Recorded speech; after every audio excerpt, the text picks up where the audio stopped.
Hi guys, again we continue with ISO 9001 2015. This time we are going to look at this policy. So who are the top management of your organizations? Who are the leaders of your company? What are their directions and philosophy? So 5.2 is it's about policy. It's about top management true north. What are their intention on quality?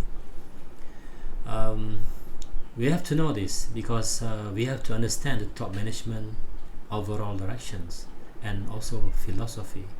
It's going to be very useful to guide us in our actions. Hopefully this policy is going to be a short document. Hopefully it is less than 100 words so that it is easier for the staff especially to grasp and to memorize. Some company put structured as bullets as for easy communications, but entirely it's up to you the kind of format that you like. It is possible to use any format that you are familiar with. This policy should communicate to everybody in the organizations what is the truly most important aspects, i.e. the true north that will bring about the success of the organizations. You can call the policy something else like mission statement or vision or charter or statement of excellence or direction and philosophy. It is up to you as long as you know this is policy. If the auditors come and ask for policy, you can show him the mission statement. So word quality can sometimes be too narrow, encompassing only on product, so we use quality policy in the forms of other than product oriented. So you can include elements such as ethics, values, culture. In Malaysia, this halal is a culture. Maybe we should have halal in part of policy. And there are other attributes that can also included to expand the quality policy. Again, because in food the word quality can sometimes be too narrow to encompass only on products. So it's about organization, it's about success, it's about intention on quality.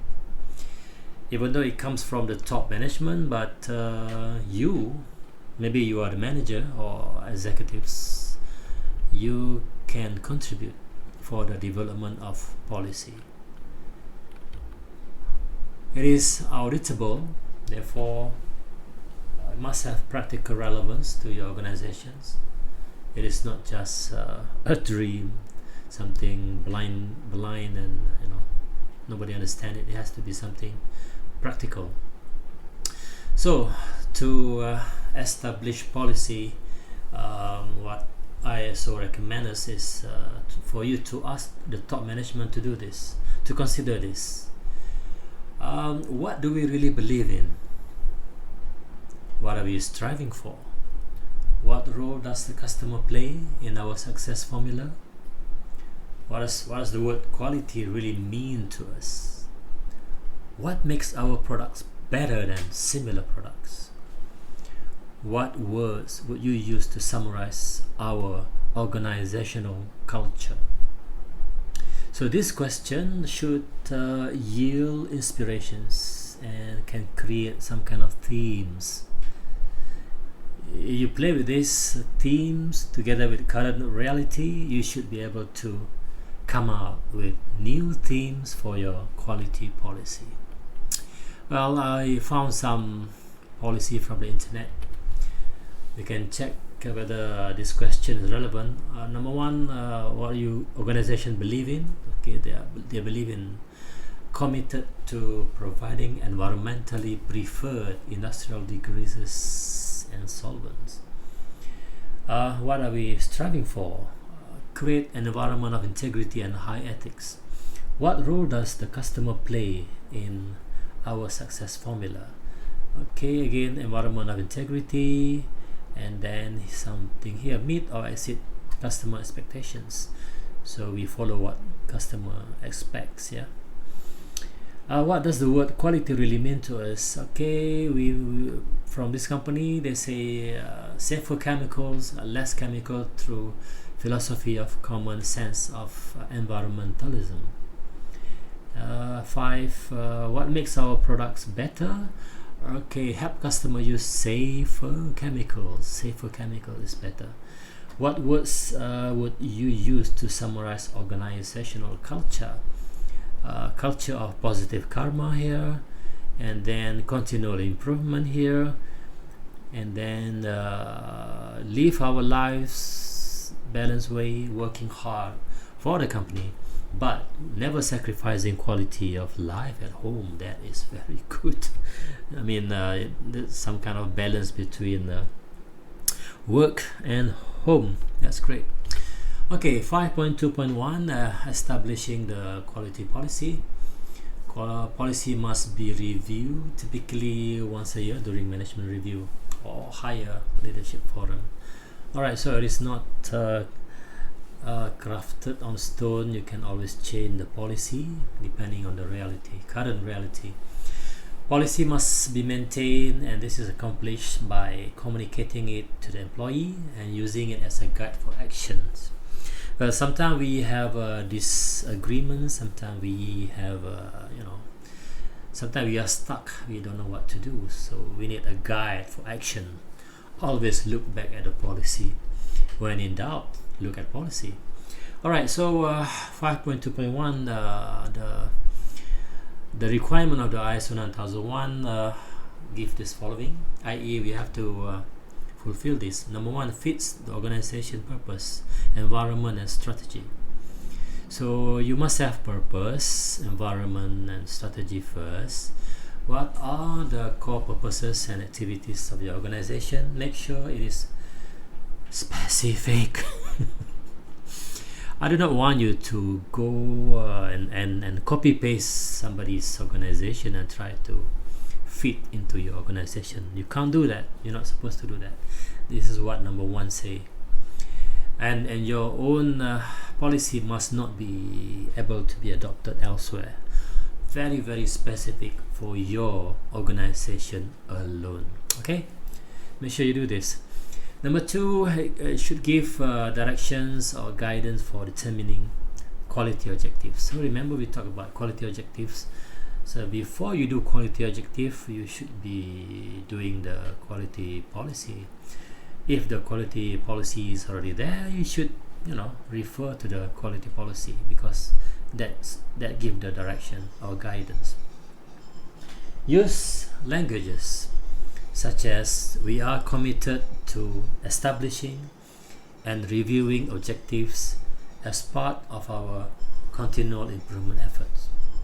Okay, while objectives are subject to change on a regular basis, policy will change also, but very, very much less frequently. So continuing with your policy must meet the requirement. Number 3, commits to meeting applicable requirements. Any requirements that exists within the scope, it's just commitment. In policy, the intention is to commit. So keep it short.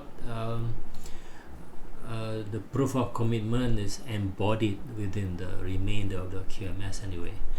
Number 4, commits to continually improving the QMS. For those of you who are not clear what is QMS, that's Quality Management System. So the QMS are there, and we are supposed to continually improve the system anyway. What policy is doing, they are giving a commitment. So top management commits to improve QMS. Again, the evidence of improvement will be woven throughout the systems. Alright, I'm going to give you examples of quality policy. Again, we come to this quality policy from this company, EcoLink. These are the requirements: number 1, number 2, number 3, number 4. Yeah. So number 1, EcoLink committed to providing environmental preferred industrial degreasers and solvents. That is the purpose of the organization. Environment and strategy. Also create an environment of integrity. Also help customers use safer chemicals. Also instill culture of positive karma. Also work and life balance. That's number 1. Number 2, gives direction or guidance for determining quality objectives. Okay, so that will be established objective to help communicate organizational directions. 3, commits to meeting applicable requirements, meets or exceed customers' expectation and all other relevant requirements. And finally, 4, commits to continually improving the QMS, achieve continual improvement of our operations and performance. Okay, so that's all for now. Happy learning.